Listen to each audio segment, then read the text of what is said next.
के संग रहने पर समय का पता ही नहीं चलता। गगन विहार करते करते पूरी रात्रि बीत गई। देवी पार्वती, पूर्व दिशा से उगने वाला आज का सूर्य आपके लिए ब्रह्म ज्ञान का महान संदेश लेकर आया है। तो क्या ब्रह्म ज्ञान मुझे आज ही मिलेगा? हाँ देवी, हमने निश्चय किया है कि इन्हीं हिममणित पर्वत श्रेणियों के एक हिम पाषाण कंदरा में हम तुम्हें वो ब्रह्म ज्ञान प्रदान करेंगे जिसे पाने की आकांक्षा में विगत कई दिनों से तुम्हारे हृदय में द्वंद्व चल रहा है।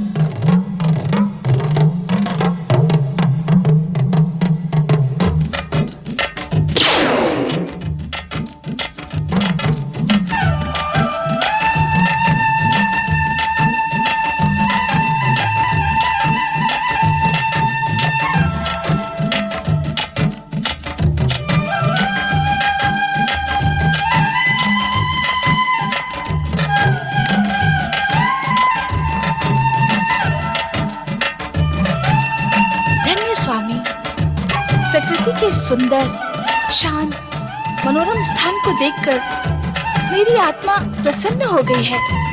देवी पार्वती, ब्रह्म ज्ञान प्राप्त करने के उद्देश्य से तुम जिस गुफा में खड़ी हो वो प्रकृति के गूढ़तम रहस्य से भी अधिक गूढ़ और रहस्यमयी।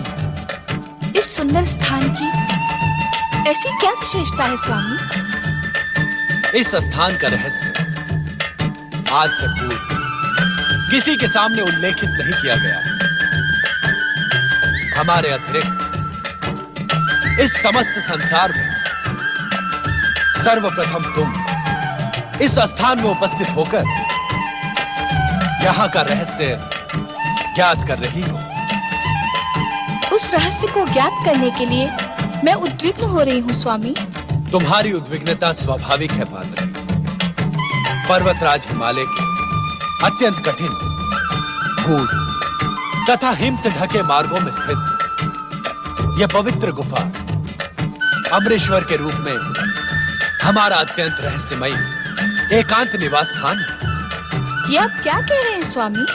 हम सत्य कह रहे हैं देवी पार्वती। हमारे अतिरिक्त किसी भी जीवात्मा को अब तक यहाँ आने का विधान नहीं था। निस्संदेह स्वामी, ब्रह्म ज्ञान प्राप्त करने के लिए मैं विगत दिनों से व्यग्र हूँ, किंतु अब आपके इस रहस्यमय एकांत निवास का रहस्य जानने को उत्सुक हूँ। देवी पार्वती, सृष्टि निर्माण के उपरांत जब जीवन के साथ मृत्यु भी अस्तित्व में आई, तब मृत्यु एवं अंतकाल देवताओं को भी भयभीत करने लगा। भयभीत देवगण हमारी शरण में आए। तब हमने देवताओं को मृत्यु के भय से उबारने के लिए सदा अपने मस्तक पर सुशोभित चंद्रमा को निचोड़ा। अद्भुत, आश्चर्यजनक। निश्चित ही सदा आपके मस्तिष्क का स्पर्श पाने वाले चंद्रमा में अमृत विद्यमान होगा। हाँ पार्वती, चंद्रमा को निचोड़ने से अमरत्व का पान करके देवगण अमर हो गए। परंतु भोलेनाथ, इस पावन कथा का इस पवित्र अमरेश्वर गुफा से क्या संबंध? संबंध है देवी पार्वती। उस अमरत्व की कुछ बूंदें पृथ्वी के इसी क्षेत्र में गिरी। उन्हीं से अमरेश्वर की अमर गंगा अथवा अमरावती नदी बह निकली। अर्थात पतित पावनी अमरावती का प्रारंभ इसी स्थान से होता है। हाँ देवी, चंद्रमा को निचोड़ने से गिरी अमरत्व की बूंदों ने इस गुफा में पहुंच सकने वाले व्यक्ति की अमरता सुनिश्चित कर दी। अर्थात इस गुफा तक पहुंचने वाला व्यक्ति अमरता को प्राप्त कर लेगा? निश्चित। यहाँ की वायु, यहाँ के वातावरण में अमरत्व विद्यमान है, जो किसी भी जीवात्मा को जीवन मृत्यु से मुक्ति प्रदान कर अमर बना सकता है। तब तो मानव कल्याण के लिए ये महान स्थान है, क्योंकि मानव सदैव अमरता प्राप्ति का प्रयास करता है।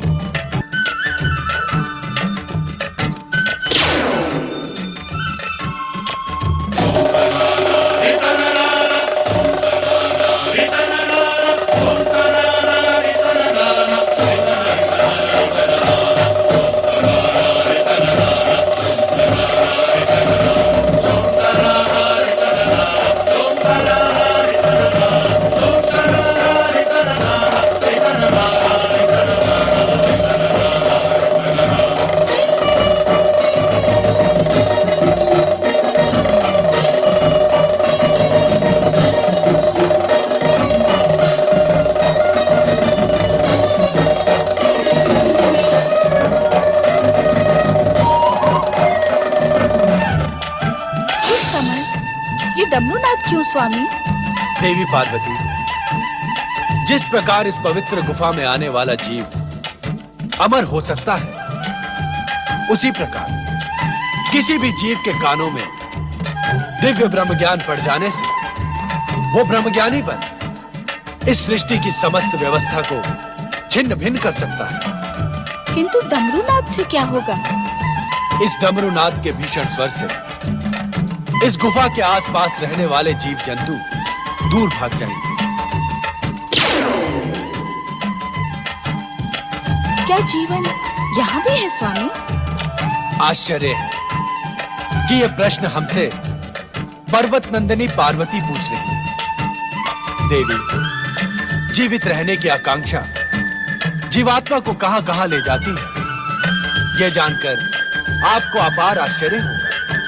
आश्चर्य तो मुझे इस गुफा को देखकर भी हो रहा है स्वामी। हम इसी आश्चर्यचकित करने वाले स्थान पर आपको ब्रह्म ज्ञान का अमर संदेश प्रदान करेंगे। इसी कारण भविष्य में यह गुफा अमरनाथ धाम के रूप में प्रसिद्ध होगी। जय अमरनाथ धाम। आज हमारे प्रिय मास श्रावण की पूर्णिमा है। आज के दिन जो श्रद्धालु शिव भक्त हमारी प्रेरणा प्राप्त कर यहाँ हमारे प्रतीक शिवलिंग के दर्शन करेगा, उसे अमरता के साथ ही साथ वैसा ही दिव्य ज्ञान प्राप्त होगा जैसा अब हम तुम्हें प्रदान करेंगे। अर्थात क्या अब प्रत्येक वर्ष श्रावण पूर्णिमा पर यहाँ आपका प्रतीक पूर्ण हिम शिवलिंग अवतरित होगा? हाँ देवी, आज से प्रत्येक वर्ष श्रावण माह में चंद्रमा के बढ़ने के साथ ही साथ मेरा प्रतीक हिम शिवलिंग अवतरित होकर पूर्णिमा के दिन पूर्ण होगा तथा चंद्रमा के घटने के साथ ही अमावस्या तक मुझ में विलीन हो जाएगा।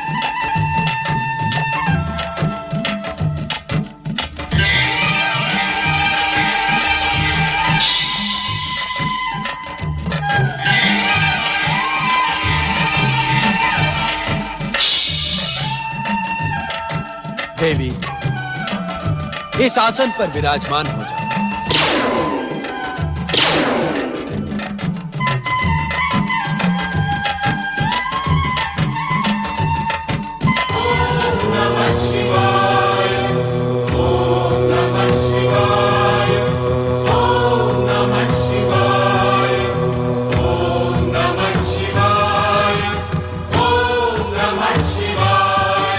ब्रह्म ज्ञान की कथा अत्यंत रहस्यमयी तथा कठिन है।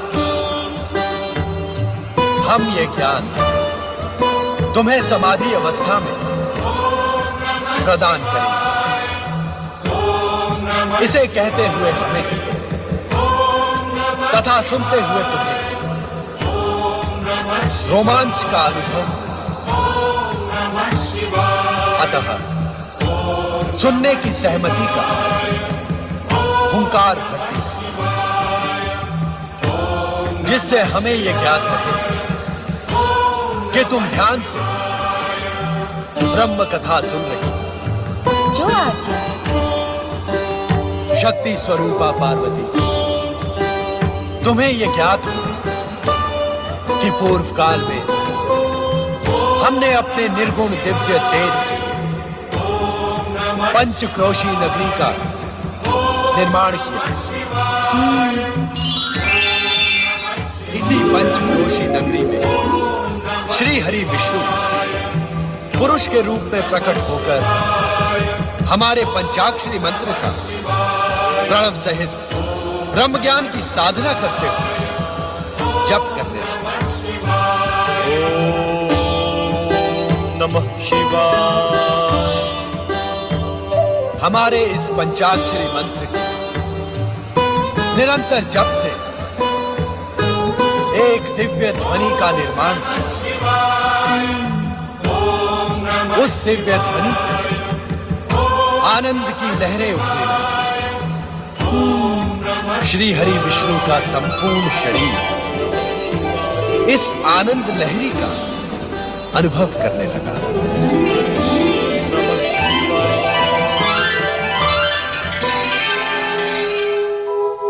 उनके शरीर से पवित्र ओंकारमय ध्वनि निकला।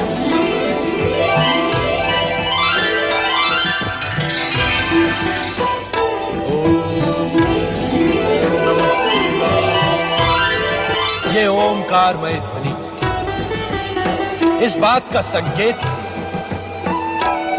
कि परम पुरुष श्री हरि विष्णु को ब्रह्म ज्ञान का साक्षात्कार होने लगा था। यह ब्रह्म ज्ञान शिव का स्वरूप है। जो जीवात्मा कुछ परमात्मा स्वरूप के इस ब्रह्म ज्ञान को अपने हृदय में स्थित देख लेते हैं, वो साक्षात हमें अर्थात शिव तत्व को प्राप्त कर लेते हैं। देवी पार्वती लोक कल्याण तथा निरंतर शिव भक्ति में प्रयत्नशील शुद्ध आत्माओं, निर्मल मन और सात्विक बुद्धि वालों को शीघ्र ही शिव तत्व की प्राप्ति हो जाती है।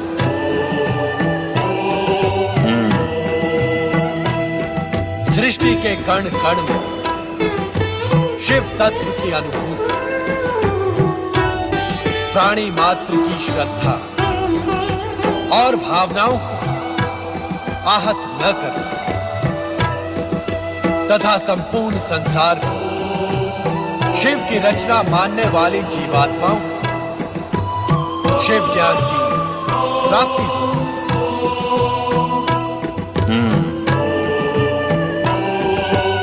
अपने को श्रेष्ठ और दूसरे को निकृष्ट न मानना, तप, जप और पवित्रता की ओर अग्रसर होने वालों के मार्ग में बाधक न बनने वाली अहंकार रहित जीवात्माओं को शिव भक्ति की प्राप्ति होती है। शिव तत्व, शिव ज्ञान और शिव भक्ति की प्राप्ति से मन, आत्मा और बुद्धि तेजस्वी तथा ओजस्वी बन जाती है। इतना प्राप्त कर लेने पर कुछ भी प्राप्त करना शेष नहीं बचता।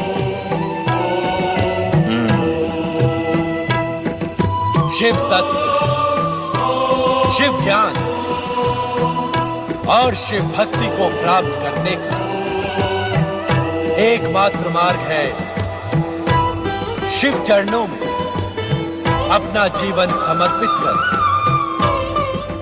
निरंतर हमारे पंचाक्षरी मंत्र ओम नमः शिवाय का जाप कर। हमारे इस पंचाक्षरी मंत्र ओम नमः शिवाय में संसार का सर्वश्रेष्ठ ज्ञान समाहित।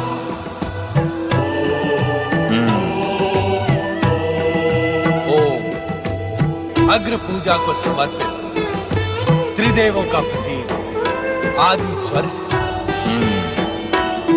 शिव जीवन के कल्याण का स्वरूप है तथा उस कल्याण रूपी शिव स्वरूप नमन ब्रह्म रूपी शिव को प्राप्त करने का सर्वोत्तम उपाय है।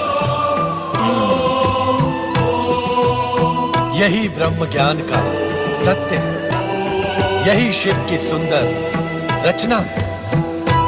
मेरे द्वारा प्रकट सत्यम शिवम और सुंदरम से युक्त यह ब्रह्म ज्ञान उन्हीं महाभागों को प्राप्त होता है जो मेरे स्वरूप में अगाध श्रद्धा रखते हैं। मेरी आज्ञा अनुसार धर्म मार्ग पर चलने वाले प्राणी मेरी ही कृपा से मल एवं माया से मुक्त होकर मेरे परमानंद सच्चिदानंद स्वरूप में लीन हो जाते हैं। स्वयं मेरे द्वारा रचित एवं कहे गए इस दिव्य ज्ञान को प्राप्त ज्ञानी इस ज्ञान के प्रकाश रूपी अग्नि से अपने कर्म में शरीर को क्षण भर में जलाकर मेरी कृपा से कर्म बंधन से छुटकारा पाकर मोक्ष को प्राप्त कर लेते हैं।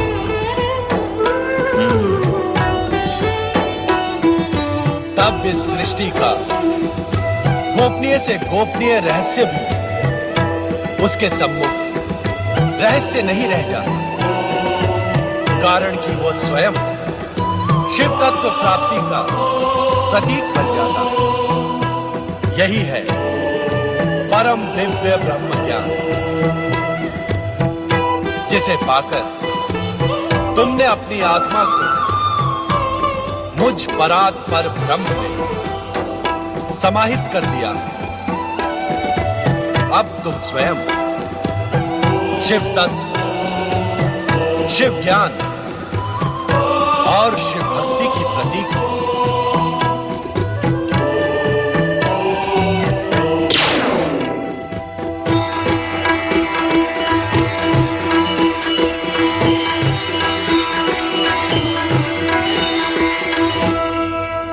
परंतु देवी पार्वती ब्रह्म ज्ञान प्राप्त कर सके इससे पूर्व ही निद्रा मग्न हो जाती है और उनके स्थान पर श्रापित कबूतर रूपी ध्रौम्य ब्रह्म ज्ञानी हो जाता है।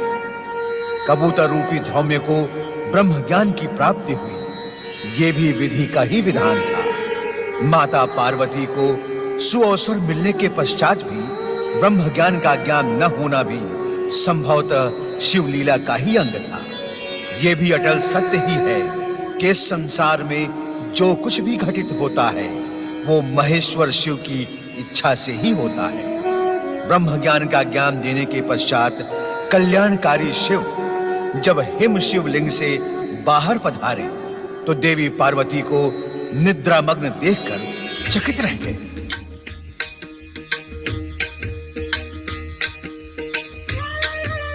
तुम सो रही हो पार्वती, तुम अपनी निद्रा को रोक न सकी। परम शिव तत्व और ब्रह्म ज्ञान की प्राप्ति के स्थान पर तुम्हें निद्रा ही प्रिय लगी। आश्चर्य है, हमारे प्रत्येक वचन पर हुंकार कौन भर रहा था? कौन है वो प्राणी जो हमारी आज्ञा के बिना इस दिव्य ब्रह्म ज्ञान के संदेश को सुनकर हुंकार भर रहा था? उपस्थित हो।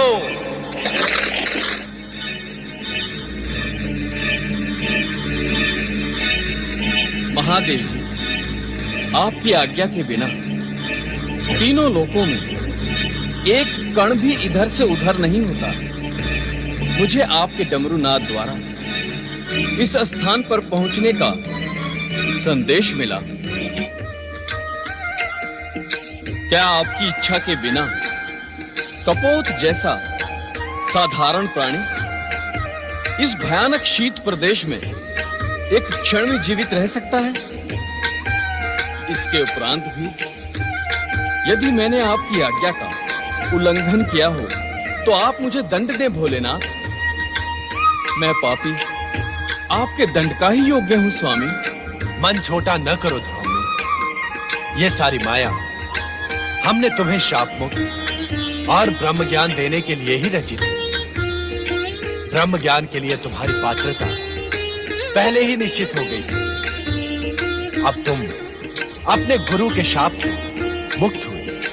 ब्रह्म ज्ञानी ध्रुव ने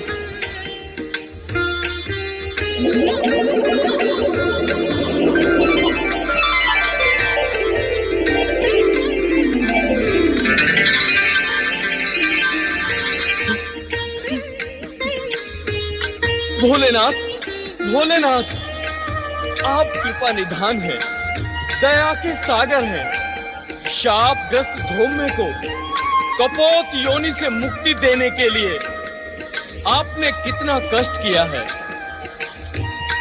आप कैलाश से यहाँ आए।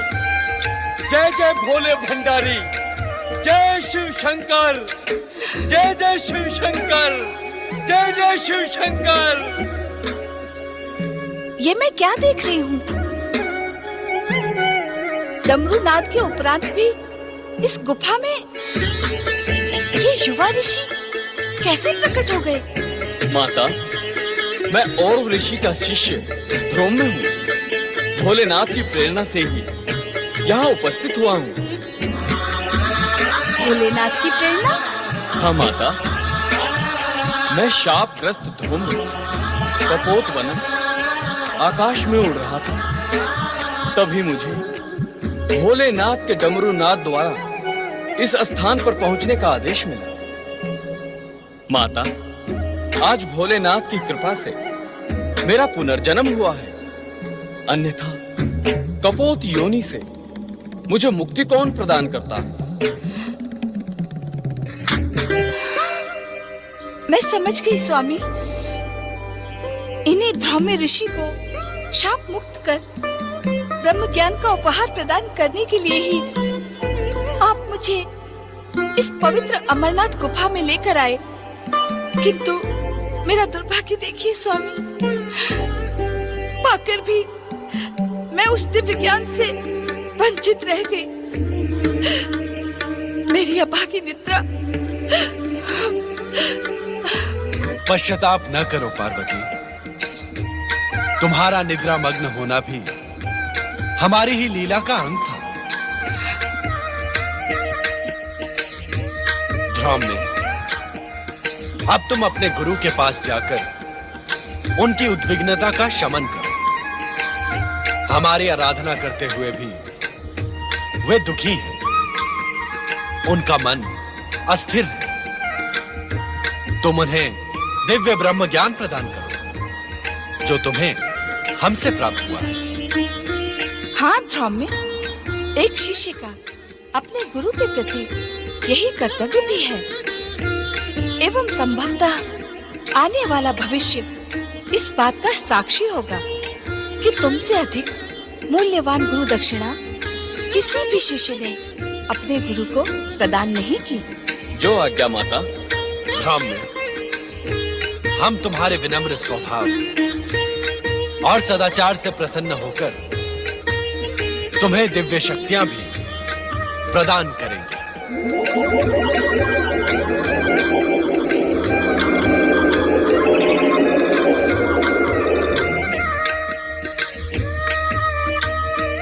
मैं आपकी इस महान कृपा के योग्य नहीं था भोलेनाथ। भगवान, अब मुझे आज्ञा दी जिससे शीघ्र अतिशीघ्र मैं अपने गुरु को विषाद मुक्त कर सकूं। ओम नमः शिवाय। स्वामी, क्या मैं अब भी ब्रह्म ज्ञान से वंचित रहूंगी? धैर्य रखो देवी। समय आने पर इस प्रश्न का उत्तर तुम्हें अवश्य मिल जाएगा। अपने मन की उद्विग्नता का शमन करो देवी। तुम्हारे मन में जो प्रश्न जन्म ले रहे हैं उनका निसंकोच उल्लेख करो। स्वामी, ये अमरनाथ गुफा आपके ब्रह्म ज्ञान प्रदान करने से ब्रह्म भूमि बन गई है। इसके शांत तथा आध्यात्मिक वातावरण ने मेरे मन को प्रफुल्लित कर दिया है। स्वामी, अब मेरा मन यहाँ से जाने को उत्सुक नहीं है। क्या हम इस स्थान पर अनिश्चित काल तक निवास नहीं कर सकते? तनिक अपने नंदी तथा अन्य शिव भक्तों के साथ उन प्रियजनों की भी चिंता करो पार्वती, जो अपने समस्याओं के समाधान के लिए हमारी शरण में कैलाश पहुंचते हैं। हमें कैलाश पर ना पाकर सभी भक्त एवं प्रियजन भी ब्रह्म ज्ञान के लिए प्रयत्नशील होंगे। इससे उन सबका कल्याण होगा। माँ के हृदय में ममता का ही वास होता है। जो ज्ञान तुम स्वयं प्राप्त न कर सकी, उसे अपने भक्तों को प्राप्त कराने के लिए कितनी ललायत हो तुम। तुम्हारी इच्छा का सम्मान करते हुए हम तब तक यहाँ निवास करेंगे जब तक तुम स्वयं कैलाश जाने की इच्छुक नहीं होती। किंतु क्या स्वामी? हम यहाँ इस रूप में न रहकर हमारे प्रतीक हिम निर्मित शिवलिंग में ज्योति स्वरूप में निवास करेंगे। जो आज्ञा स्वामी।